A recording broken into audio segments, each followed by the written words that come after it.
ದಕ್ಷಿಣ ಕನ್ನಡ ಮತ್ತು ಉಡುಪಿ ಜಿಲ್ಲೆಗಳಲ್ಲಿ ಉತ್ತಮವಾಗಿ ಕಾರ್ಯನಿರ್ವಹಿಸುತ್ತಿರುವ ಸಹಕಾರಿ ಸಂಸ್ಥೆಗಳ ಕಾರ್ಯವೈಖರಿಯ ಬಗ್ಗೆ ತಿಳಿಯಲು ಮಂಗಳೂರಿನ ನಬಾರ್ಡ್ ಸಂಸ್ಥೆಯ ನೇತೃತ್ವದಲ್ಲಿ ವಿವಿಧ ರಾಜ್ಯಗಳ ನಬಾರ್ಡ್ ಅಧಿಕಾರಿಗಳ ನಿಯೋಗವು ಪಡುಬಿದ್ರಿ ಸಿಎ ಸೊಸೈಟಿಗೆ ಭೇಟಿ ನೀಡಿದರು.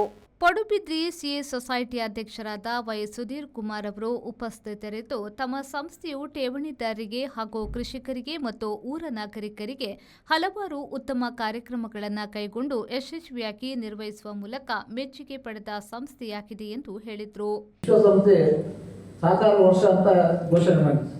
ಆ ಪ್ರಯುಕ್ತ ನಮ್ಮ ಪ್ರೈಮ್ ಮಿನಿಸ್ಟರ್ ಆದಂಥ ನರೇಂದ್ರ ಮೋದಿ ಮತ್ತು ಅಮಿತ್ ಶಾ ಅವರು ನಮ್ಮ ದೇಶದಲ್ಲಿ ಹೋದ ವರ್ಷವನ್ನು ಸಹಕಾರ ವರ್ಷ ಆಗಿ ಎಲ್ಲ ಸಹಕಾರ ಸಂಸ್ಥೆಯಲ್ಲಿ ಕಾರ್ಯಚಟುವಟಿಕೆ ಮಾಡಬೇಕಂತ ಸೂಚನೆ ಮೇರೆಗೆ ನಮ್ಮ ರಾಜ್ಯದ ಸಿದ್ದರಾಮಯ್ಯ ಸರ್ಕಾರದವರು ನಮ್ಮ ಹಿರಿಯ ಎಲ್ಲ ಅಧಿಕಾರಿಗಳಿಗೆ ಈ ಜಿಲ್ಲೆಯಲ್ಲಿ ಸಹಕಾರಿ ವರ್ಷವನ್ನು ಒಳ್ಳೆಯ ರೀತಿಯಲ್ಲಿ ಆಚರಿಸಬೇಕಂತ ಸೂಚನೆ ಕೊಟ್ಟಿದ್ದಾರೆ. ಆ ಪ್ರಯುಕ್ತ ನಮ್ಮ ಇಡೀ ಜಿಲ್ಲೆಯಲ್ಲಿ ನಮ್ಮ ಸಹಕಾರ ಯೂನಿಯನ್ ಮುಖಾಂತರ 70,000 ಗಿಡಗಳನ್ನು ನೆಡುವಂಥ ಕಾರ್ಯಕ್ರಮವನ್ನು ಈ ಜಿಲ್ಲೆಯಲ್ಲಿ ಮಾಡಿದೆ. ಅದಕ್ಕೆ ಒಂದು ಪ್ರಾಮುಖ್ಯವಾಗಿ ಈ ಪಡುಬಿದ್ರಿ ಸಹಕಾರಿ ಸಂಸ್ಥೆಯು 7 ದಿವಸದ ಒಂದು ಕಾರ್ಯಕ್ರಮವನ್ನು, ಆ ಪರಿಸರಕ್ಕಾಗಿ 7 ದಿವಸದ ಕಾರ್ಯಕ್ರಮವನ್ನು ನಾವು ಇಲ್ಲಿ ಆಯೋಜನೆ ಮಾಡಿದ್ದೇವೆ.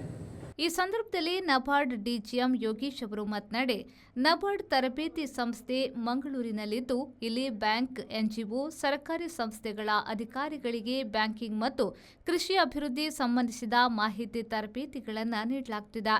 ದೇಶದ ವಿವಿಧ ರಾಜ್ಯಗಳ ಅಧಿಕಾರಿಗಳಿಗೆ ಉಡುಪಿ ದಕ್ಷಿಣ ಕನ್ನಡ ಜಿಲ್ಲೆಯ ಸಹಕಾರಿ ಸಂಸ್ಥೆಗಳ ಯಶಸ್ಸಿನ ಬಗ್ಗೆ ಕಾರ್ಯವೈಖರಿ ತಿಳಿಯಲು ಸಹಾಯವಾಗಿದೆ. ತರಬೇತಿಯ ನಂತರ ಅವರು ರಾಜ್ಯದ ನಬಾರ್ಡ್ ಮೂಲಕ ಮಾಡಬಹುದಾದ ಕಾರ್ಯಗಳಿಗೆ ಪೂರಕವಾಗಿ ಕರ್ನಾಟಕ ಸಹಿತ 44 ಅಧಿಕಾರಿಗಳು ಈ ತಂಡದಲ್ಲಿ ಇದ್ದಾರೆ ಎಂದು ಹೇಳಿದರು. ನಾನು ಯೋಗೇಶ್, ನಬಾರ್ಡ್ ಡಿಜಿಎಂ ಮಾತಾಡ್ತಿರೋದು. ನಬಾರ್ಡ್ ನಮ್ಮ ಒಂದು ತರಬೇತಿ ಸಂಸ್ಥೆ ಏನಿದೆ ಮಂಗಳೂರಿನಲ್ಲಿದೆ. ಇಲ್ಲಿ ನಾವು ಎಲ್ಲ ಬ್ಯಾಂಕಿನ ಅಧಿಕಾರಿಗಳಿಗೆ ಮತ್ತು ಇತರೆ NGO ಸಂಸ್ಥೆಗಳಿಗೆ ಮತ್ತು ಯಾವ ಸರ್ಕಾರಿ ಸಂಸ್ಥೆಗಳ ಅಧಿಕಾರಿಗಳಿದ್ದಾರೆ ಇವರಿಗೆಲ್ಲರಿಗೂ ಬ್ಯಾಂಕಿಂಗ್ ಮತ್ತು ಕೃಷಿ ಅಭಿವೃದ್ಧಿಗೆ ಸಂಬಂಧಪಟ್ಟಂಗೆ ಏನು ತರಬೇತಿಗಳು ಇದೆ ಆ ಎಲ್ಲ ಕಾರ್ಯಕ್ರಮಗಳನ್ನು ನಾವು ನಡೆಸ್ತೇವೆ. ಈಗ ಪ್ರಸ್ತುತ ನಾವು ನಮ್ಮ ನಬಾರ್ಡಿನ ಅಧಿಕಾರಿಗಳು ದೇಶದ ಮೂಲೆ ಮೂಲೆಗಳಿಂದ ಬಂದಿದ್ದಾರೆ. ಅವ್ರಿಗೂ ಸಹ 2 ವಾರಗಳ ತರಬೇತಿಯನ್ನು ನಡೆಸ್ತಾ ಇದ್ದೇವೆ.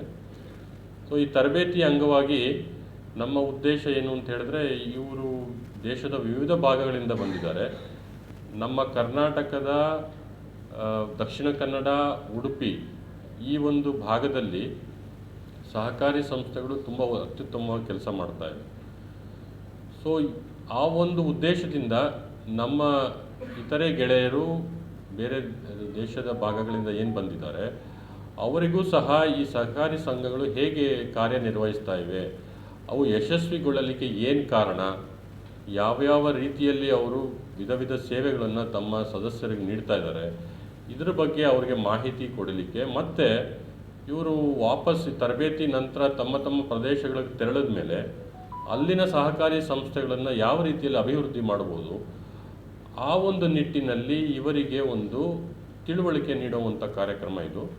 ಸೊ ಈ 2 ವಾರದಲ್ಲಿ ನಾವು ಸುಮಾರು 2-3 ಸಹಕಾರಿ ಸಂಘಗಳಿಗೂ ಕೂಡ ಭೇಟಿ ಕೊಡ್ತಾ ಇದ್ದೀವಿ. ಅದರಂತೆಯೇ ಕೃಷಿಗೆ ಸಂಬಂಧಪಟ್ಟ ಹಾಗೆ ನಾವು ಈಗ ಒಂದು ಹೊಸದಾಗಿ ಏನು ಹೇಳ್ತೇವೆ, ಕೃಷಿ ಉತ್ಪಾದಕರ ಸಂಘಗಳು ಅಂತ ಏನು ಹೇಳ್ತೀವಿ, ಆ ಒಂದು ಸಂಘಗಳಿಗೆ ಭೇಟಿ ಕೊಟ್ಟು ಅವರು ಯಾವ ರೀತಿ ಕಾರ್ಯನಿರ್ವಹಿಸ್ತಾ ಇದ್ದಾರೆ ಅದ್ರ ಬಗ್ಗೆ ಒಂದು ಮಾಹಿತಿ ಕೊಡಲಿಕ್ಕೆ, ಮತ್ತು ನಮ್ಮ ಸಹಕಾರಿ ಸಂಸ್ಥೆಗಳ ಮೂಲಕ ಕೃಷಿಗೆ ಯಾವ ರೀತಿ ಉತ್ತೇಜನ ಸಿಗ್ತಾ ಇದೆ ಈ ಭಾಗದಲ್ಲಿ, ಇದನ್ನು ತಮ್ಮ ಪ್ರದೇಶಗಳಿಗೆ ಅವರು ಹಿಂತಿರುಗಿದ ಮೇಲೆ ಅಲ್ಲಿನ ರಾಜ್ಯ ಸರ್ಕಾರಗಳಿಗೆ ಯಾವ ರೀತಿ ಇವರು ಅದರ ಬಗ್ಗೆ ಮನವರಿಕೆ ಮಾಡಿ ಅಲ್ಲಿನ ರೈತರಿಗೂ ಸಹ ಈ ಒಂದು ಪ್ರಯೋಜನಗಳನ್ನು ಹೇಗೆ ತಲುಪಿಸಬಹುದು ಅನ್ನೋ ನಿಟ್ಟಿನಲ್ಲಿ ಇಂತಹ ಸಂಸ್ಥೆಗಳಿಗೂ ಕೂಡ ನಾವು ಭೇಟಿ ನೀಡ್ತಾ ಇದ್ದೇವೆ. ಅದಲ್ಲದೆ ನಬಾರ್ಡ್ ವತಿಯಿಂದನೂ ಸಹ ನಾವು ಸಾಕಷ್ಟು ಪ್ರಮೋಷನಲ್ ಆ್ಯಕ್ಟಿವಿಟೀಸ್ ಅಂತ ಏನು ಹೇಳ್ತೇವೆ, ಅಂದರೆ ನೀರು, ಮಣ್ಣು ಇದರ ಸಂರಕ್ಷಣೆ ಹಾಗೂ ಟ್ರೈಬಲ್ ಡೆವಲಪ್ಮೆಂಟ್ ಅಂತ ಹೇಳ್ತೀವಿ, ಆದಿವಾಸಿಗಳಿಗೆ ಒಂದು ಅಭಿವೃದ್ಧಿ ಮಾಡಲಿಕ್ಕೆ ಅಂತಲೇ ನಮ್ಮಲ್ಲಿ ಬೇರೆ ಒಂದು ಪ್ರಾಜೆಕ್ಟ್ಸ್ಗಳಿವೆ. ಈ ಸಂದರ್ಭದಲ್ಲಿ ಪಡುಬಿದ್ರಿ ಸಿಎ ಸೊಸೈಟಿ ಅಧ್ಯಕ್ಷ ವೈ ಸುಧೀರ್ ಕುಮಾರ್, ಬ್ಯಾಂಕ್ ನಿರ್ದೇಶಕರುಗಳು, ಮುಖ್ಯ ಕಾರ್ಯನಿರ್ವಹಣಾಧಿಕಾರಿ ನಿಶ್ಮಿತಾ ಪಿಎಚ್ ಉಪಸ್ಥಿತರಿದ್ದರು. ರವಿರಾಜ್, ವಿ4 ನ್ಯೂಸ್, ಪಡುಬಿದ್ರಿ.